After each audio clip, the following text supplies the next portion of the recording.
옛부터 내려오는 한 전설이 있습니다.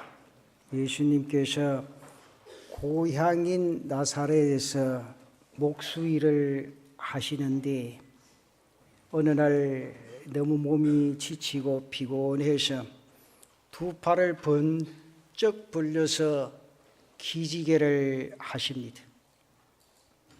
그때 마침 햇빛이 창문으로 비쳐서 그 그림자가 맞은편 벽에 비칩니다.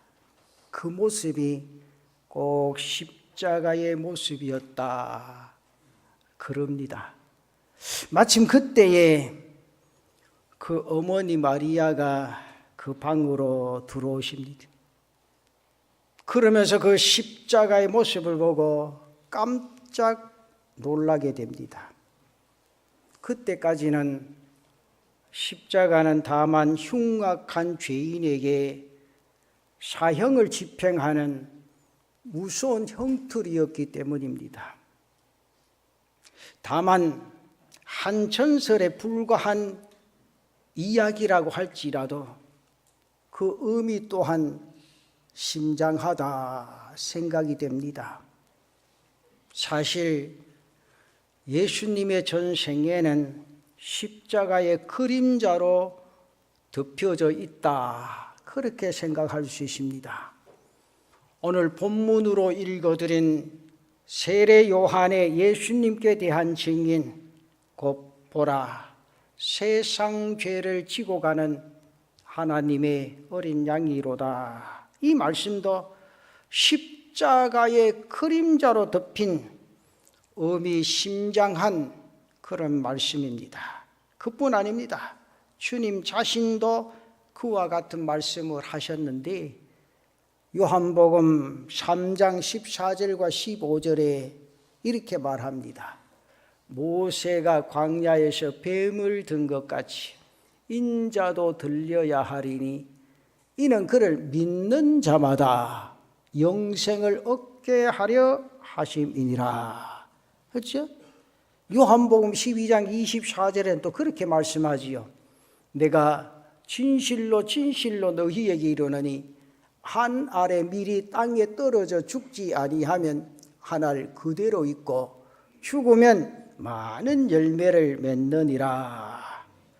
모두가 다 십자가의 그림자로 덮인 의미심장한 말씀입니다. 그런데 오늘 우리가 지키는 이 종교주일로 시작해서 다음 부활주일로 끝맺는 이 고난주간이야말로 말씀을 드리면 십자가의 그림자가 가장 짙은 그런 한 주간입니다.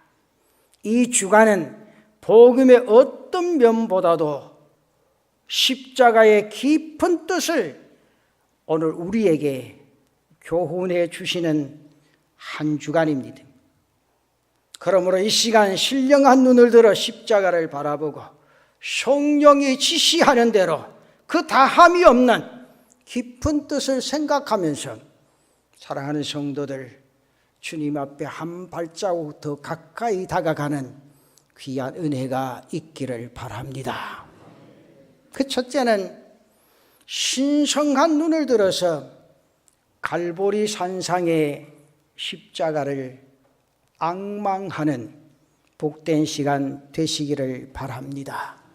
여러분, 흠없고 죄 없는 백옥같이 맑고 깨끗한 주님 그리스도는 그 추한 십자가 위에 달리셨습니다. 그 머리에 가시면류관이 씌워지게 되고 못 박힌 두 손자국에는 붉은 피가 쏟아집니다.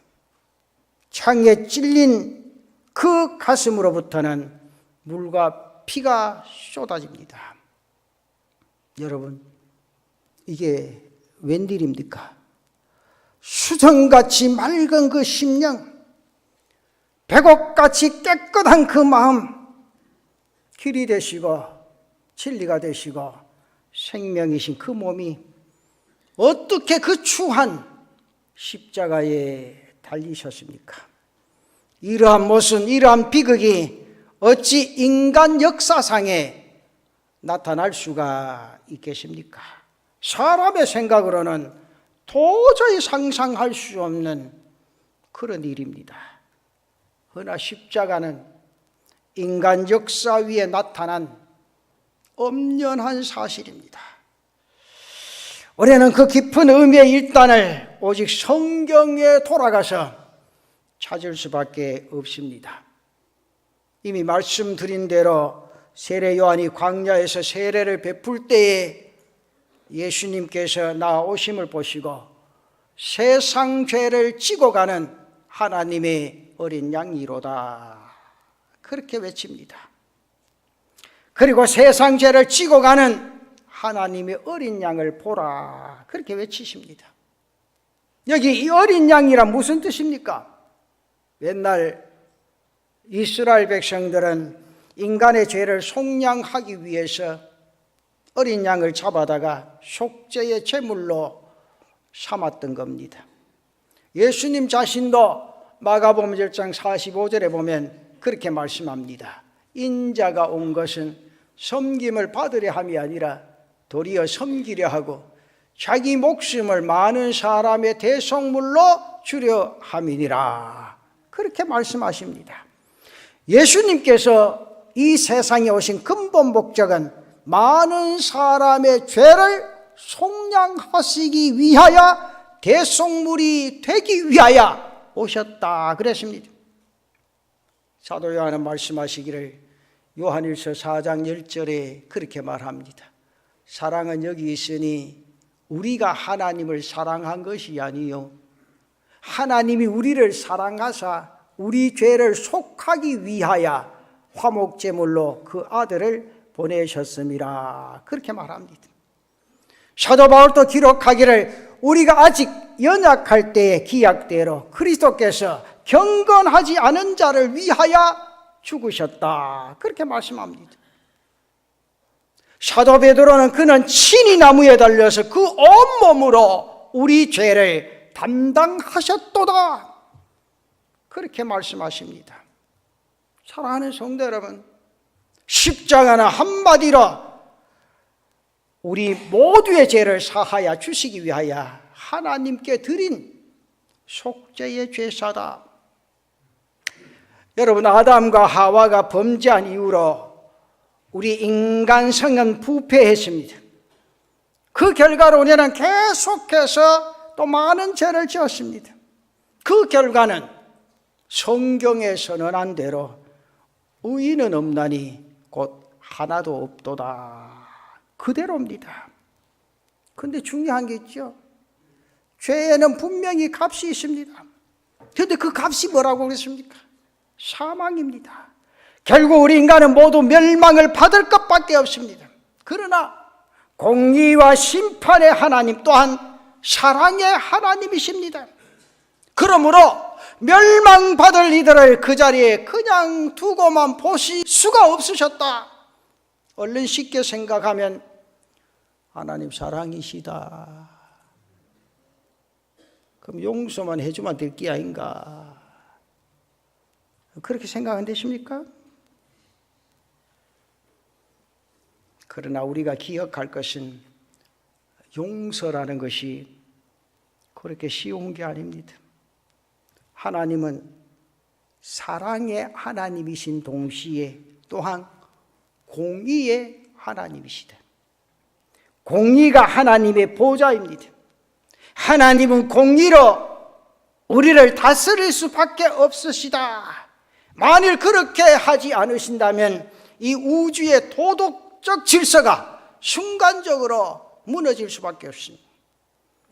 그러므로 구약 시대에는 죄를 지은 다음에 사함을 받기 위하여 어린 양을 대신 드려서 그 피를 하나님 앞에 제사로 드립니다. 그렇게 함으로써 인간의 죄를 대속할 수 있는 길을 열게 되어졌다. 그런데 이런 제도를 영원히 반복할 수만은 없는 겁니다. 그러면 누가 능히 만민 곧 우리 모두의 죄를 대속할 수가 있겠는가? 이런 분은 인간 중에서는 찾을 수가 없습니다. 왜 그렇습니까? 인간은 누구나 죄를 지은 까닭이다. 또 그렇다고 해서 인간 아닌 어떤 다른 영적 존재가 인간의 죄를 대신할 수도 없습니다. 가령 천사가 인간의 죄를 대신할 수는 없습니다. 왜 그렇습니까? 그는 인간이 아닙니다. 인류의 죄를 대속해서 구원해 주실 수 있는 분은 오직 인간이면서 죄가 없는 사람이어야 한다. 여기에 예수님께서, 그리스도께서 육신을 입으시고 세상에 오신 깊은 뜻이 있습니다. 성경에 기록되어진 대로 하나님의 아들이 곧 그 말씀이 육신을 입고 세상에 오셔서 사람이 되셨습니다. 그러나 분명한 것은 그는 죄가 없으신 분이시다. 그러므로 주님께서 이 세상에 오셔서 인간의 육신을 입으시고 만인의 죄를 대신하여 형벌을 받고 십자가에 못 박혀 죽으시고 하나님 앞에 단번에 희생의 제사를 드림으로 지금 이후로 누구든지 저를 믿는 자마다 죄 사함을 얻는 길을 열어놓으셨다, 그 말입니다. 이렇게 십자가는 속죄의 제사입니다. 이렇게 하심으로 말미암아 하나님께서 그 공의를 세우시고 동시에 하나님의 사랑을 나타내시고 범죄한 인간의 사죄와 구원의 길을 열어주시게 된 거다. 그래서 이사야 선지자가 친히 그렇게 말씀하시지 않습니까? 이사야서 53장 5절에 그가 찔림은 우리의 허물 때문이요 그가 상함은 우리의 죄악 때문이라. 그가 징계를 받음으로 우리는 평화를 누리고 그가 채찍에 맞음으로 우리가 나음을 얻었도다. 사랑하는 성도 여러분, 이 고난 주간에 우리 모두가 다 내 죄를 속하기 위하여 십자가에 달려 피 흘리신 주님의 얼굴을 바라볼 수 있는 은혜가 있으시기를 바랍니다. 우리의 죄는 주님을 다시 십자가에 못 박는 가공한 일입니다. 빈손 들고 십자가 앞에 나와 중심으로 죄를 회개하고 죄 사함을 받고 다시는 죄의 길에 들어서지 않는 복된 성도의 은혜가 여러분들 가슴 속에 있으시기를 축원합니다. 그 십자가 아래에서 감사드리고 날마다 할렐루야 찬송 부르면서 그분의 발자취를 믿음으로 따라가는 귀한 은혜가 있기를 바랍니다. 그리고 두 번째로 다시 십자가를 앙망할 수 있는 우리 성도들 되시기를 바랍니다. 깊은 의미에서 십자가는 하나님의 마음 속에 있는 마음의 상처를 우리에게 보여줍니다. 다시 말씀을 드리면 하나님의 마음 속에는 인간의 죄로 말미암아 큰 상처, 큰 고통이 있음을 보여줍니다. 비유를 통해서 한번 생각해 볼까요? 참 어진 어머니가 한 분 있습니다. 그에게 외아들이 있습니다. 참 착하게 성장했습니다. 학교에서도 공부도 잘합니다. 어느 날 순식간에 나쁜 죄를 짓고 경찰들에게 붙들려 갑니다. 그러면서 죄를 선고받고 다니는데 감옥에 들어갑니다. 여기 어머님들, 감옥에 들어가는 자식의 마음이 아픕니까? 감옥에 보낸 어머니가 더 아픕니까? 아따 그놈 잘 됐다. 들어가서 콩밥이나 무봐라. 그런 마음 드는 어머니가 계세요? 차라리 내가 들어가는 게 낫지. 내 목숨보다 더 귀한 내 아들이 저곳에서 어떻게 견딜까? 그 마음을 느껴보십니까? 사랑이 깊을수록 그 상처는 더 깊고 사랑이 더 뜨거울수록 그 고통은 더하게 되는 겁니다. 여러분, 하나님은 사랑이십니다. 그의 사랑은 무한하십니다.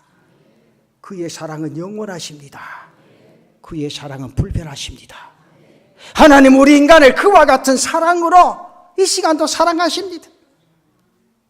그런데 우리 인간은 이와 같은 사랑을 무시하고 하나님을 향하여 범죄하고 하나님을 배반합니다. 여러분, 그 결과가 무엇입니까? 하나님의 중심에 큰 상처를 남기게 됩니다. 사랑이신 하나님의 가슴 속에 고통의 십자가가 있게 되는 겁니다. 사랑하는 성도 여러분, 갈보리 산 위의 십자가는 인간의 죄로 말미암아 사랑의 하나님의 가슴 속에 세워진 그 고통의 십자가의 역사적 표현이라는 것을 우리는 분명히 기억하셔야 합니다. 그러므로 그리스도는 우리에게 하나님을 보여주시기 위해서 이 세상에 오셨습니다. 그의 성품이나 그의 교훈과 생활 전체를 통하여 하나님을 오늘 나에게 보여주십니다. 그의 삶의 절정의 십자가는 하나님의 마음속에 있는 인간의 죄로 말미암아 깊이 상한 그 상처를 오늘 나 자신에게, 아니 우리에게 보여주십니다. 그러므로 여러분, 이 땅 위의 인생의 삶을 살아가시면서 항상 기억하셔야 할 일이 있습니다. 우리의 죄는 하나님의 마음을 상하게 한다. 내가 짓는 죄는 하나님의 가슴 속에 십자가를 세운다는 이 엄중한 사실을 잊지 아니하고, 내가 한 가지 죄를 더 지으면 하나님의 마음속에 있는 그 십자가 위에 못을 하나를 더 박는다는 사실을 인지하고, 날마다의 삶의 죄를 멀리하고 말씀 든든히 붙잡고 십자가를 향하여 믿음으로 달려가는 제단의 성도들 되시기를 바랍니다. 그리고 마지막 결론 세 번째는 십자가가 나에게 무엇을 말해줍니까? 십자가를 통하여 나타나는 하나님의 부드러운 음성, 그리스도의 그 간절한 말씀을 날마다 귀 기울여 들을 수 있는 우리 성도들이 되시기를 바랍니다. 갈보리 산 위에 높이 세워진 십자가는 온 인류를 향하여 조용히 말씀하십니다. 뭐라고 말씀하십니까? 요한복음 3장 16절에 그렇게 말합니다. 하나님이 세상을 이처럼 사랑하사 독생자를 주셨으니 이는 그를 믿는 자마다 멸망하지 않고 영생을 얻게 하려 하심이라. 믿는 자마다 멸망하지 않고 영생을 얻게 하려 하심이라 분명히 말합니다. 마태복음 3장 2절에는 그렇게 말씀합니다. 회개하라, 천국이 가까웠느니라. 사도행전 2장 38절에는 또 그렇게 말합니다. 베드로가 이르되 너희가 회개하여 각각 예수 그리스도의 이름으로 세례를 받고 죄 사함을 받으라. 그리하면 성령의 선물을 받으리라. 그렇게 말합니다. 죄를 멀리하고 하나님을 가까이 하라. 그뿐만 아닙니다. 하나님의 사랑의 화신이신 그리스도는 새 계명을 주십니다. 요한복음 13장 34절 35절에 새 계명을 너희에게 주노니 서로 사랑하라. 내가 너희를 사랑한 것 같이 너희도 서로 사랑하라. 너희가 서로 사랑하면 이로써 모든 사람이 너희가 내 제자인 줄 알리라. 그랬습니다. 하나님을 사랑하는 성도들 되시기를 축원합니다. 이웃을 사랑하는 성도들 되시기를 축원합니다. 옆자리에 있는 성도들 사랑할 수 있는 은혜가 있으시기를 바랍니다. 사랑의 새 계명을 주셨습니다. 이 계명을 이어받아 사도 베드로는 또 이렇게 말합니다. 베드로전서 4장 8절 말씀에 무엇보다도 뜨겁게 서로 사랑할지 사랑은 허다한 죄를 덮느니라. 우리 성도들 사랑하시되 뜨겁게 사랑하는 성도들 되시기를 바랍니다. 아직도 상대방의 허물과 죄를 덮지 못하는 내 자신의 모습이라면 아직도 주의 사랑이 내 가슴 속에 없다는 사실을 인지하고 하나님 앞에 엎드려 그 사랑 속에 상대방의 허물을 덮어주고 상대방의 모든 잘못된 모습들을 십자가 밑에 감추어 줄 수 있는 귀한 은혜가 있기를 바랍니다. 사랑은 과거의 모든 허물과 죄를 가리어줍니다. 덮어줍니다. 옛날의 허물 이야기를 다시 하지 않습니다. 그래서 시편 103편 12절에 그렇게 말합니다. 동이 서에서 먼 것 같이 우리의 죄가를 우리에게서 멀리 옮기셨으며 그랬습니다. 사랑하는 성도 여러분, 이웃과의 관계 속에 아직도 답답한 문제가 있다면 이 종려 주일에 성찬 예식을 통하여 확 튀어버릴 수 있는 그런 은혜가 있기를 바랍니다. 하나님의 관계가 아직도 바르게 형성되지 못했다면 주님의 살과 피를 받을 때 정말 하나님과 나와 교통의 역사가 일어나는 그런 은혜가 있기를 바랍니다.